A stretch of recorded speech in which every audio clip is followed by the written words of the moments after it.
Hello everybody and welcome to a brand new Elder Scrolls Online build video with me, Sherman. Today we're going to be taking a look at the Warden Dervish tank. Now this is a main tank build used for main tanking in dungeons and main tanking in trials. Now the build itself is going to be a lot different than what a lot of people are accustomed to when it comes to the meta. This is not a meta build. This is just a build that mimics some of the stuff of the meta. Now, I've changed my location from where I've been showing my builds because some people have been asking to see the builds in action and see how they work. I can't show you in a dungeon situation right now because I'm on PTS, and it's really hard to find a group that's willing to let me record the gameplay. So I'm just kind of going over and showing the build off, and just showing you guys how these builds fit into the game itself. So,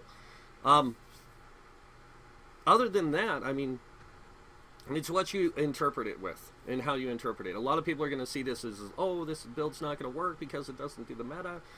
There's a reason why this build's also set up the way it is. So a lot of the builds I've been releasing have been either having a lot of magicka or a lot of stamina, depending on what weapon type they're using to tank with.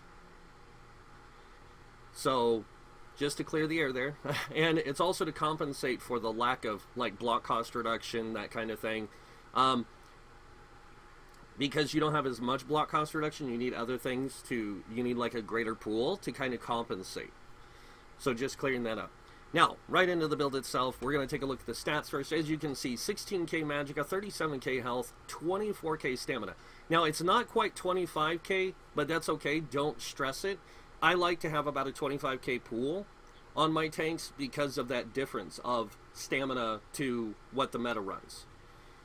So, and it also increases a little bit more damage capability of your character. So that's pretty much it. You can see we're rocking a 1719 weapon damage on one side. On the other side we are running 1850 and 31% crit. Now that crit does go up. We'll get to that in a second and why it's important to have that crit a little higher. The recovery rates are really low on this build, I know, but we're not using a lot of magicka abilities. We're using, I think, 2, and the rest of it's all stamina based, so it's just a lot better this way. Resistance wise, the resistances seem kind of low, but don't worry. I'm going to show you guys this real quick. It is 2827, and we are running the Warden set, which when you get hit, you get a 3,000 extra damage mitigation. So you get 3,000 extra spell and physical resistance, as long as you stay within the 8-meter circle that it's in. So it's kind of another way to help mitigate damage. Moving on, we are running 5 pieces of ebon armor. We have the Lord Mundus Stone to give us a little bit extra health, because we kind of want to be over that 35 mark as a main tank. And then we are using Tri-Stat food. Now, usually what I try to do is I try to get my stamina to about 25k. And the reason why is because at 25k, it's kind of like the sweet spot for this particular type of setup. And 37k, 35 to 37k is really good too. I could go, swap a few points around, like drop 2 out of here, put it into here, and be at 25 and be good. And then that way this will be below, like right around 36. That's still good for end game play. And yeah. Tri-Stat food, and then of course tri-pots is what you're going to use to recover resources. Now, you're not an Argonian, so you're not going to get as much back. In fact, we're an Orc Warden for this build. And I chose the Orc for a reason, and we'll get to that when we get to the skills. So let's go ahead and take a look at the gear. Moving on to the gear, we are running a 2-piece Lord Warden. Like I said, as you can see, it gives you a good chunk of extra resistances. Not as much as, say, like the Lady doesn't give you as much as this. So that's why I chose this set, was to just push me a little bit further in the mitigation range. The 2-piece is really cool. It's got a 50% chance whenever you take damage to summon a shadow orb for 10 seconds. Now, the spell and physical resistance from it is 3,870, and it lasts for 10 seconds. So every 10 seconds, this thing will proc. I'm not kidding you. it literally procs that quick.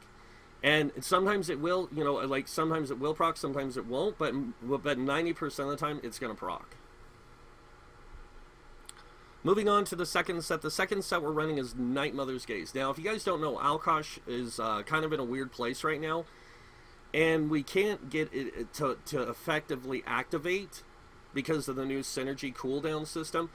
You can't get it to effectively activate and keep it up consistently. It only has like I think it's like a 10 or 15 second timer on it.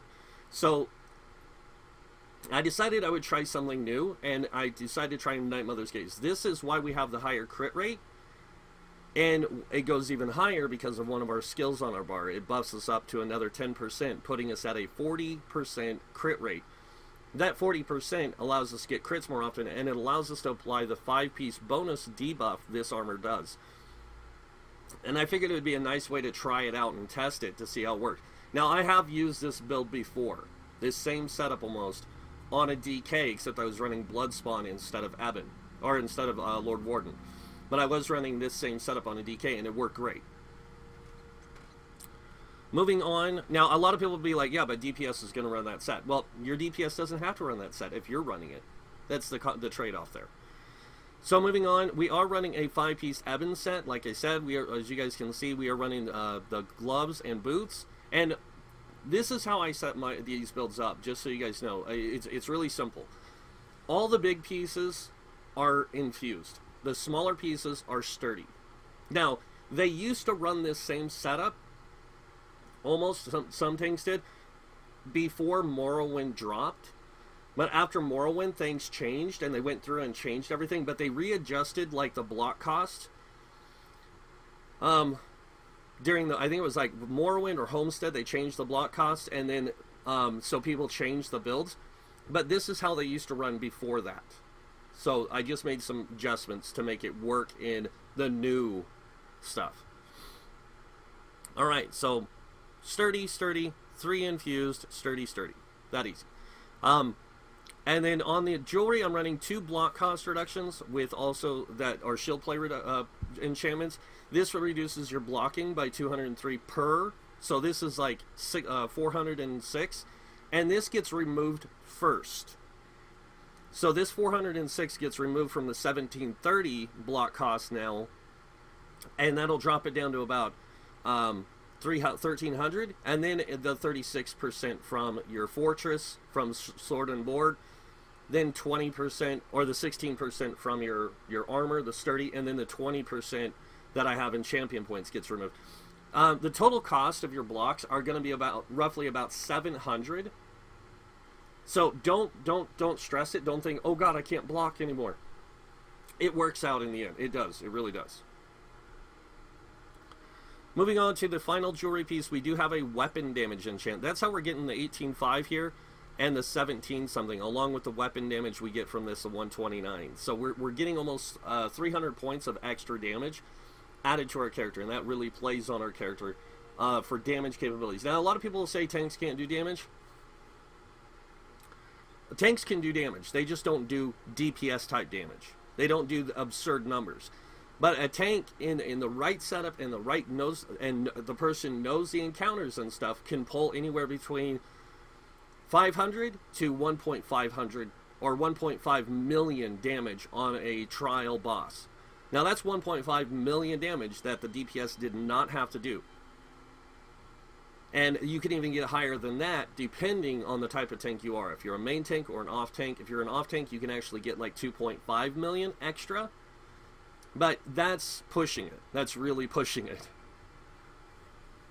So even 2.5 million damage out of 35 million is something. Between a main tank and an off tank, that's, you know, if you're doing 2.5 with your off tank 1.5, that's 3 million, or that's 4 million damage that you guys did together. And that adds up. Regardless of what many people think, that adds up. Now, a lot of the reasons why these builds also are made this way is to help allow them for solo play. So, moving on to the sword and shields, we are running both Nirnhone shields. Now, the reason I chose Nirnhone shields, by the way, so people understand, Nirnhone gives a flat increase to spell and physical resistance. Your armor value on any gear piece you're wearing is your spell and physical resistance. So it gives you an extra 301 spell and physical resistance. So your armor value goes up by 301. That's why we're sitting at 2021. Now, you remove that, that's the base of the resistance value. When you increase that value, when it's like 1,800 and something, or 1,790, and you increase it by 19% or 17%, it actually is less in reinforced than it is Nirnhone. Now, if it was something like, say, your boots, and you wanted to choose between Nirnhone and reinforced, you would go reinforced here because it's the number's a lot bigger, and that percentage value is going to give you more by just a small amount versus Nirnhone. Reinforced and Nirnhone are really close in value.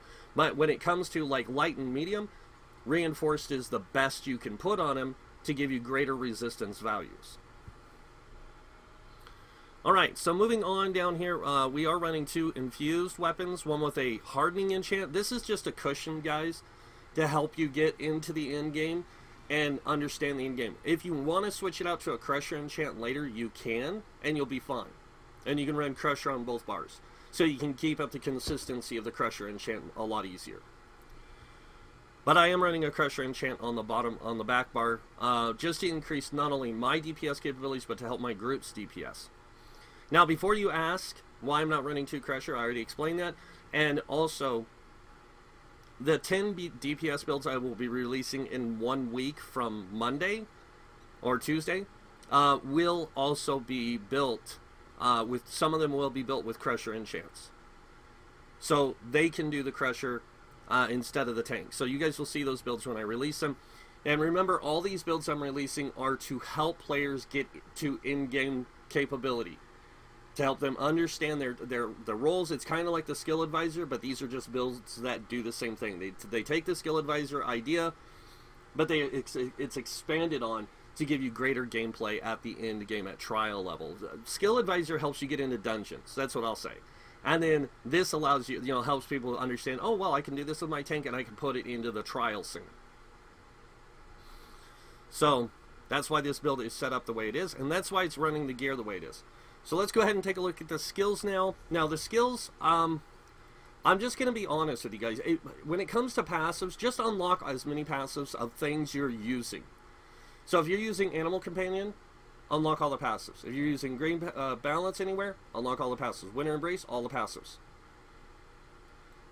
Same thing with Sword and Shield, all the passives. That's the main weapons we're using. You want to make sure you just unlock all the passives. When it comes to armor, though, it's a little different. If you are wearing 5-1-1 setup, depending on the type of armor you're wearing, you're going to want to unlock all the ones that you can that don't say 5 or more. So if they say 5 or more, unlock all the others. So I'm wearing 5 heavy, 1 light, 1 medium. I unlock these top 3 for the benefits that they can offer me. Same thing with the medium armor. I unlock the top 2 and the bottom 1. Because of what they offer. This needs 5 or more. This needs 5 or more. Now this one doesn't need 5 or more, but there's no reason to take it if you're not playing a stealth character. So it's just not worth it. But this one takes 5 or more. This one does not. And neither do these two. On the heavy armor, always unlock all the passives on the main armor type you're wearing to get the greatest benefit out of that armor. Moving on to the world skills, you can be a vampire with this if you want, but really it's not necessary. It works a lot better with not being one. Soul magic, you want soul summons and this. And the main reason why you want this is this one allows you to revive without a soul gem every hour. So as long as you don't use you don't die, you'll have this sitting in there ready for you to use. But if you die, you have 1 hour before you can do it again without the soul gem. This one allows you to fill an empty soul gem whenever you kill an enemy. So when you're playing like outside of a dungeon or a trial, you can actually use this. Moving on to the guild skills. The Fighters Guild, we do have Flawless Dawnbreaker unlocked, but that's on the back bar, and there's a reason why it's there. We'll get to that in a minute. And then moving on down the line, we have Intimidating Presence, Slayer, all 3 points to get that 3% extra weapon damage when you have a Fighters Guild ability slotted. So you actually get 8% weapon damage with having this equipped on the back bar. Banish the Wicked. Everyone should always unlock this, no matter tank, healer, DPS. Anytime you kill an undead, danger, or werewolf, you get 9 ultimate. It's that easy. Mages Guild, Persuasive Will. That's it. And Fighters Guild, the Intimidating Presence and Persuasive Will just allow you to get through certain quests a little easier. Undaunted, always unlock the bottom 2 passives, because they're just essential.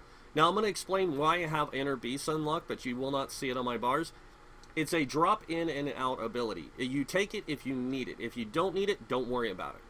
When you become comfortable enough with the game, you're going to find out that tanking with sword and board, it's better just to use a sword and shield taunt than it is to use a range taunt unless you need it. Moving on to the Alliance Aggressive Warhorn. This is super, super, super important that you have this. It gives everyone in your group max stamina, max health, and max magicka by 10%, but it also grants major force, increasing the critical damage done by 15%. Now, because your crit's so high, when you're on the back bar, this is when you're going to want it. Fire Warhorn, swap to the back bar, and do like your Heroic Slash. You're going to want to do your, you're going to want to do those things to get the greater damage potential out of your character. So, alright. Actually, what I do is I hit Warhorn, hit my Subterranean Assault, and then I swap to the back bar, and I'll explain that in a second. Now, on the next part is the support. You don't need to unlock these, but they are beneficial to have in case you need them. Now, like I said, in case. Now, you don't need Efficient Purge all the time. It's better for a healer to run Efficient Purge than it is a tank, because it costs a lot of magicka, regardless of the tank you're playing. Reviving Barrier, same thing. It's good to have in those, you know, like those, when you're with a group that you know you're going to have some problems with. It's good to take this along to give you that greater benefit of survivability, to help your group, kind of carry your group through the dungeon, or to help carrying them through an encounter. So you might want to swap this out every once in a while for Dawnbreaker. And when you have either one of these equipped, you will get 10% more magicka recovery, which this build really doesn't need. Moving on to the reason why I chose an Orc. Now, any race will work with this setup, as long as you do adjustments to keep the stat pools similar to what they are. Any race can do it. So a Dark Elf can do it, a High Elf can do it, Wood Elf can do it, Argonian can do it. Any race can do this build. Trust me, I've already tested it. Sorry guys, a little bit of a stuffy nose, but that's allergies coming in. So, the reason I chose Orc is 6% max health, 6% max stamina. I also chose them because they get 5% healing received. Now, if you guys don't know, some classes don't get extra healing received. Like, see, the Templar gets extra healing received, the DK gets extra healing received, but none of the other classes really get that. If you're wearing 5 pieces of heavy armor, you do get 8% healing received.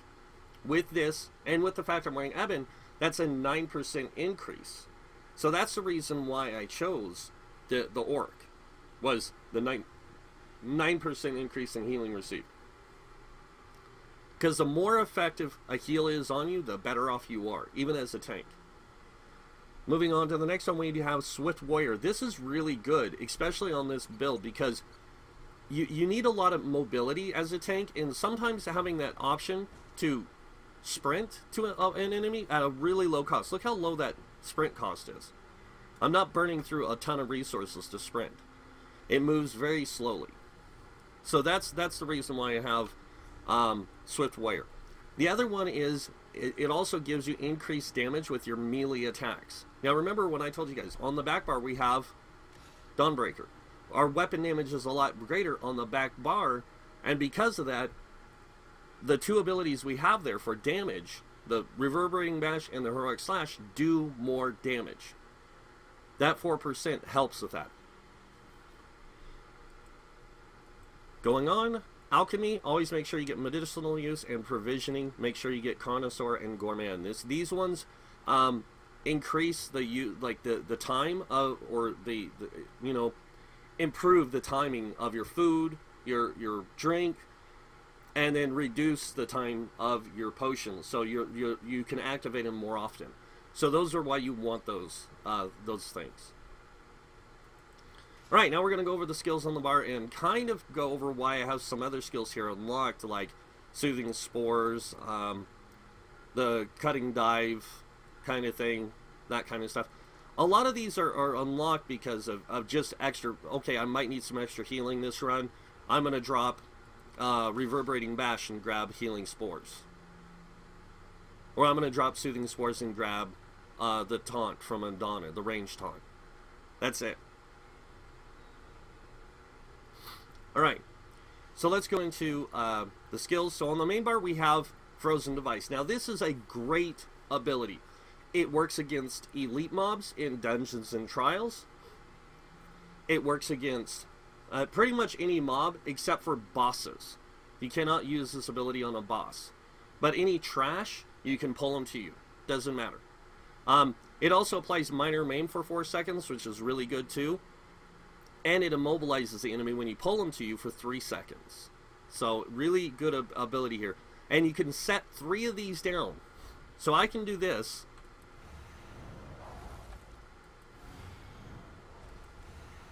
And watch what happens when that little bugger walks into one. I don't know if he'll activate it because he's not an enemy. But if I set 3 of them down like that, if an enemy walks into it, man, it'll pull them right to me. So that's the nice thing about that Frozen Device. Next up, we have Pierce Armor. Of course, most tanks do run this because it applies Major Breach, Major Fracture. As you can see, it also does a nice chunk of damage, and it is your main taunt. So you want to use this every 15 seconds, regardless.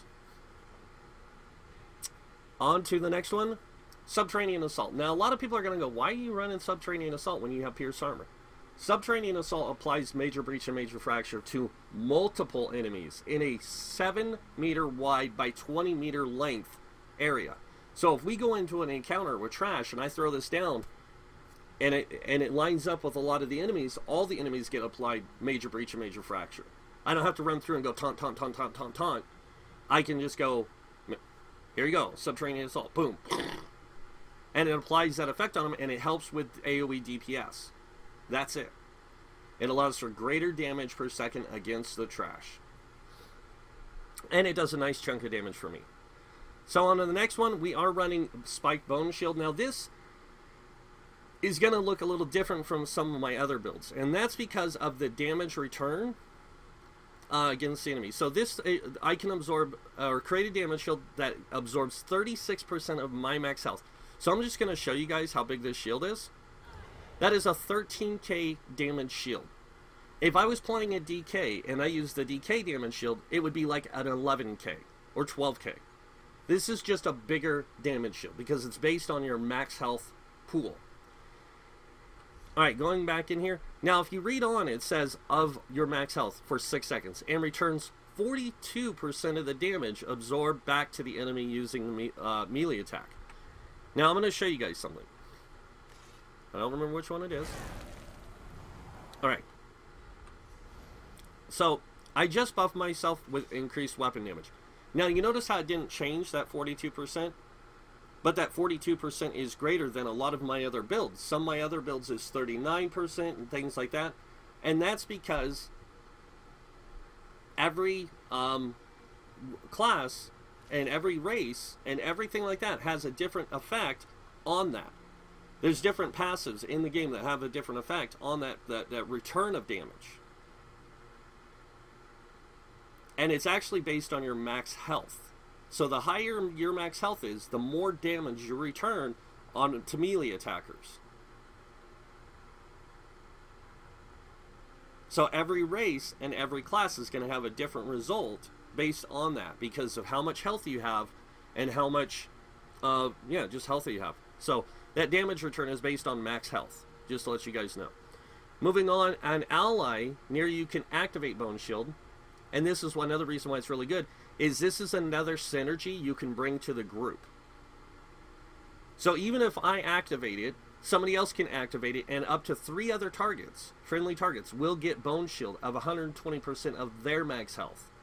Now this is not something you're going to want to synergize a lot, especially in a trial, but if you need a synergy in a trial, I can pop a Bone Shield and then reapply it again. I can double cast it. So I can pop it, you can synergize it, and I can pop it again. It does use quite a bit of stamina, but I can get it back pretty quick from just one heavy attack.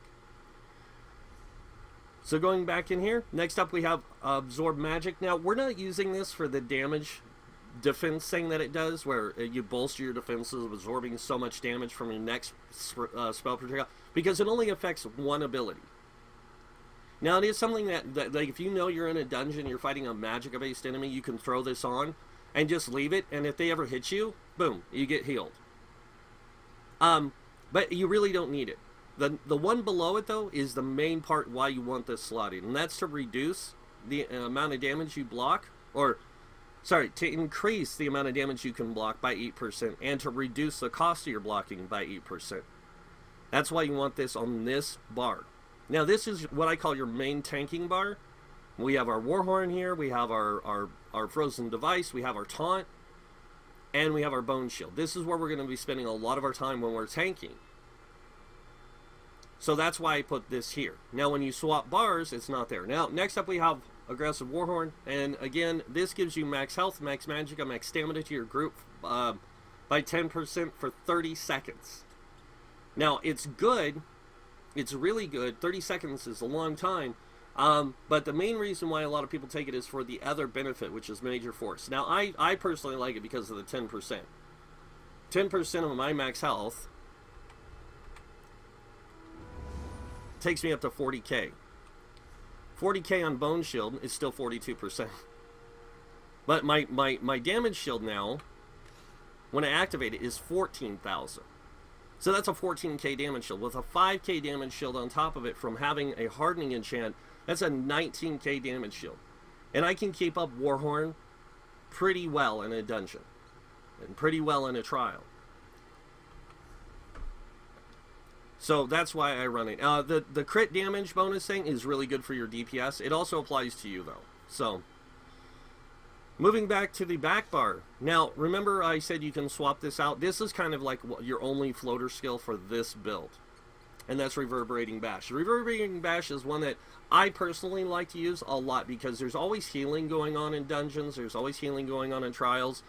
And a lot of boss encounters also use heals. So being able to apply Major Defile to them at a 33% reduced recovery from it, or reduced healing received, it helps a lot. It helps save, you know, like kill time.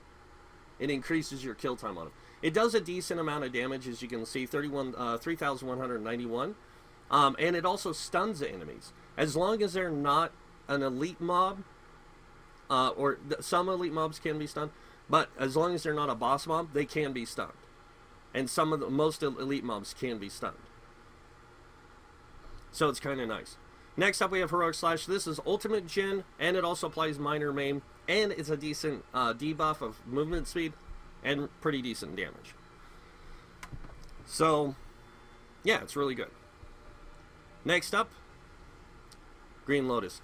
Now, you're probably wondering, why are you using Green Lotus? One, Green Lotus is your main source of healing for this build. Anytime you light attack or heavy attack, you heal. And it lasts for 20 seconds. And it doesn't just heal you, it heals you or nearby allies. It also gives you Major Savagery, which increases your weapon critical by 2,191, which is 10%. Next up, we have Bull Netch. Bull Netch is really cool. It restores stamina over 27 seconds, but it also grants you Major Savagery, or Major Brutality and Major Sorcery, which increases both weapon and spell damage by 20%. Last but not least, Ice Fortress. Ice Fortress is super, super, super effective, especially on this build. It grants Major Ward and Major Resolve to anyone within 8 meters of you, and gives you that as well for 24 seconds, which increases both spell and physical resistance by 5,280. But you also gain Minor Protection, reducing the damage you take by 8%. And that Minor Protection stacks with any other damage reduction you have. So anything that is damage reduction, this stacks with it. Next up we have Dawnbreaker. We don't use Dawnbreaker that much unless we're doing a dungeon or something and you don't need Warhorn, you want to just get through the dungeon a little quicker. You can use Dawnbreaker to increase your damage output. But the main reason why we have it is to increase our weapon damage by 8%. That's it. So that these two abilities do more damage. So I'm going to just show you guys this real quick so you guys can see. We're going to go ahead and buff up. First off, our weapon damage on the back bar is now 2178 with a 41% crit. On the front bar, it's 2047. So not only does it help to have that because our abilities do more damage, but it also affects other things. The increased crit chance and the increased weapon damage also increases the amount of, well, the increased crit chance increases the amount of these things right here, these abilities here, to crit heal. Because even though it's a magic ability, they're considered a heal, and having that 20% extra effect of crit damage from this does make these things heal based off of stamina. Even though it's a magic cost ability, it's still a stamina based heal. So if you have high crit, the more chances you have to heal, crit heal with those. The other reason why we run this is if we don't want to run this, we can swap it out with that, and this way you get a group cone heal that you can apply. It applies to you and your allies. It does use quite a bit of stamina, so use it sparingly and only use it in dungeons if you can. So that's the skills and everything. We're going to go over the champion points before I show this build actually in action. So let's go ahead and take a look at those champion points. So starting with the red tree, and we're going to go to the green and then blue. But I will say this thing uses a lot of similar setups as a lot of the other tanks I've shown you guys. So starting here, we have 37 in Ironclad. This reduces damage taken from direct damage by 15%. Now remember I told you guys that you get that minor protection from Ice Fortress. It does not stack with this. It actually stacks with these two. So it actually increases these by 8%. So these are at 18% when you have Ice Fortress up. So it reduces physical, poison, and disease by 18%. It reduces flame, frost, shock, and magic by 18%. These stack on top of that 18%, making it a 33% increase, or 33% damage reduction, almost, on you and your allies. So, or on you, sorry, not your allies, on you. And it does help with a lot of damage mitigation. So, that's how that works. Moving on, we have 43 in Hardy, 43 in Elemental Expert. Again, reason why? To make that 18%. We have 15 or 37 into Thick Skin, giving us a 15% damage reduction from damage over time. Moving on to this side, we have 16 points in the Expert Defender, and the reason we have 16 points here is to reduce the damage taken from light and heavy attacks by 10%. Now, this stacks with the direct damage one, Ironclad, and remember, we're already at 33% with that. This is 43% reduced damage from light and heavy attacks. Lots of enemies do light and heavy attacks. Moving on, we have 56 into Bastion, and Bastion is one that you really want to put 56 into. And that's another reason why I waited to release a lot of these builds until now, was because I couldn't get the right setup. And this is why I couldn't get the right setup. I needed this. I needed this 56. This increases the effectiveness of your damage shields by 20%. Bone shield starts at a base of 36. So, that's 20%. Next up is Quick Recovery. This increases your healing received by 2.35%. And that stacks with the 8% you have baseline on heavy armor. So that's a 10% increase in healing received. Remember, being an orc and wearing ebon armor gives you another 9%. That's 19% healing received. That makes the heals coming in on you a lot greater. And it's going to be more effective for you. Moving on to Warlord. We have 23 points in the break free. To give us a 10% break free reduction. Now, the reason I use a lot of my champion points and spread them out is to get the greater benefit. So this is 10% less resources spent to break free. Break free costs almost 3K. You remove it by 10, you reduce it by 10%. A lot of people are like, oh, but that's only 300 points. That's 300 points I just saved. That saves me resources. Moving on, reduce cost in bashing by 10%. Now remember, you guys, I'm using two bash cost reductions. Bashing is like 1800. So getting 600 and something, 608 removed right out the door, and then this on top of it, 10%, that saves me resources, makes my bashing cheaper. Moving on, we have 43 into Mooncalf. This just increases stamina recovery by 10%. It's not really needed for this build, in fact, but I did it anyways to boost my stamina recovery, because anytime you heavy attack, it doesn't matter. Anytime you heavy attack, you will always get your stamina recovery or your magic recovery along with that heavy attack. So that's why I put 43 in here, just to make my stamina recovery just a little bit higher, so that way I get more back every time I heavy attack. Moving on to Tenacity. Tenacity's 75 points gives us 14% extra return on our heavy attacks. We actually get 69% because of the heavy armor passive, the base passive, and this. We get a 69% return of our resources. That's super, super good for us as players, because that means more resources coming back. Moving on to the last and final tree here. In the green tree, we have 10 into Befoul. This increases our healing reduction abilities, like Major Defile from Reverberating Bash, by another 10%. So it goes from 30% to 33%.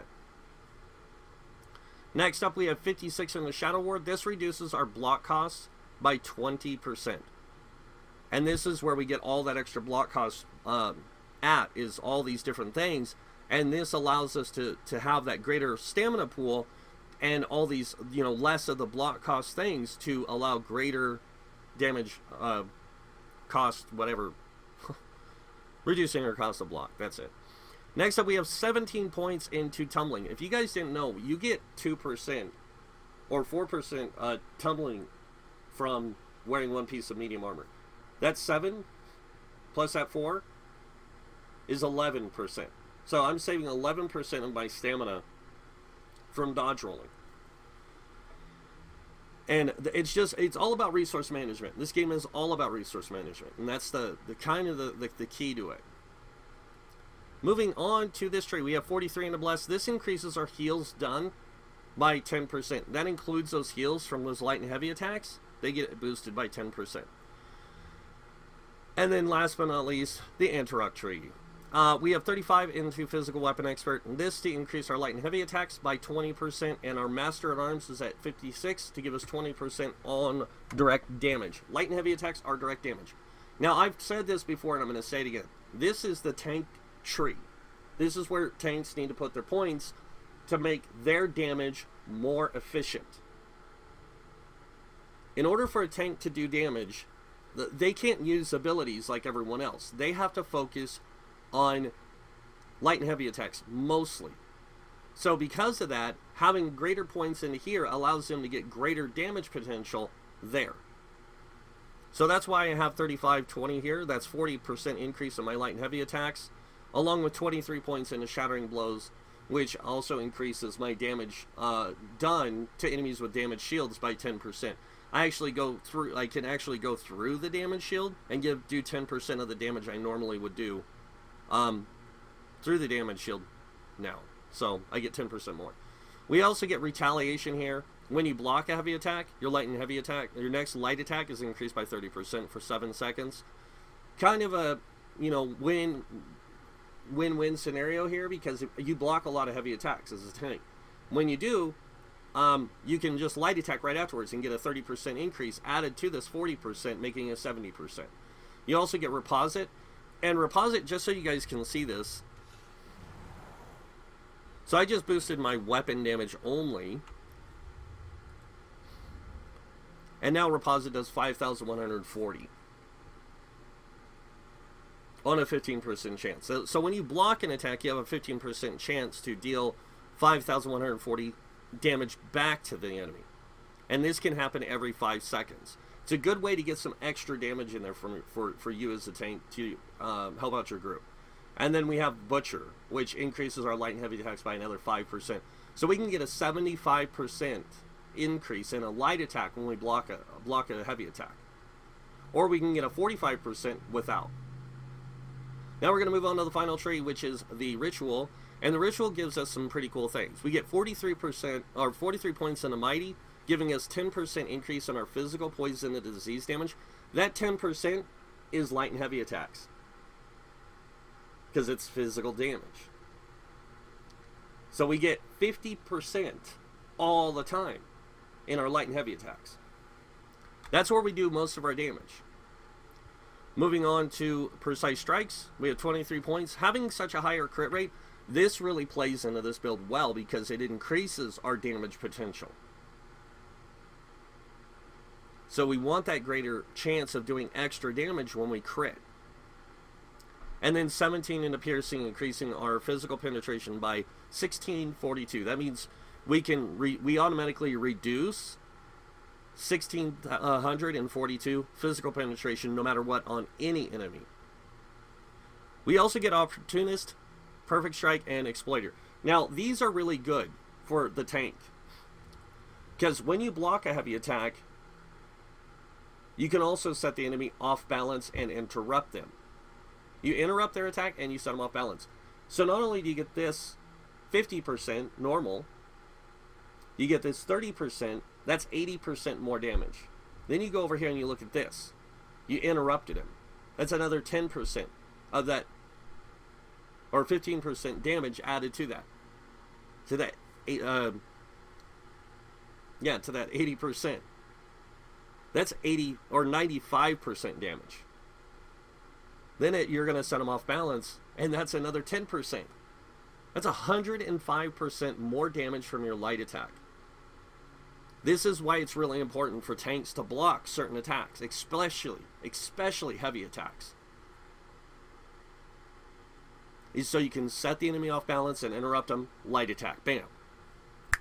Lots of damage. Now, DPS can do this as well. And I'm just showing you guys this because this is really important. Anytime you set an enemy off balance, or you interrupt them, or you block their heavy attacks, increasing your damage potential is what this game is all about, whether you're a tank, a healer, or DPS. And that's it for the champion points. So now we're going to see this build in action a little bit, just real quick. I don't want to make this video too much longer, but I'm going to go ahead and show you guys. So we're going to go over here and just mess around with one of these giants. We're going to buff up. And I want to show you guys this ability because this is cool. Frozen Devices is really cool. I'm going to get him to walk a little bit. Oh, come on, dude.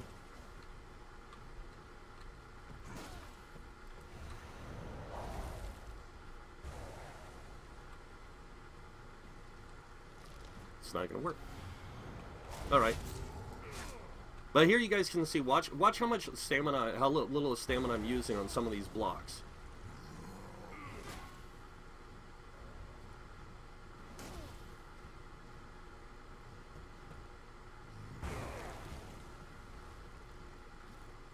Like practically nothing.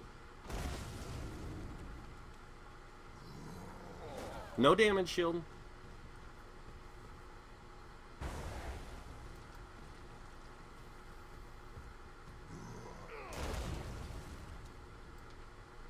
And I'm going to go ahead and buff up again. I'm going to bring this guy down.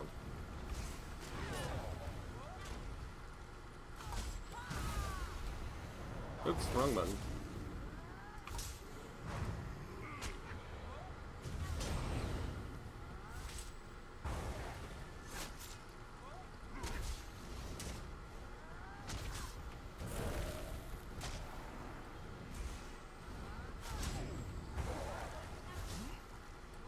There we go. So you guys can see how the build works. I just wanted you guys to see it. Like, I was barely using any stamina when I was blocking. Barely, none whatsoever. So that is the Dervish, guys. I hope that you guys like it. I love it. This is how my Warden, one of my Warden is going to be set up. Because I do play a Nord Warden, and honestly, they work as Magicka, but they're not as good as what you guys are going to see in the next video. Northern Wind has been redone, revamped a little, and I will have that video out today as well, alongside this one. So that's the next build coming up, is the Northern Wind. So if you guys like this video, hit that like button. If you guys want to see more videos by me, hit that subscribe button. Other than that, I want to thank you all for watching. Until next time, have a wonderful day. And this guy might see you in game. Bye.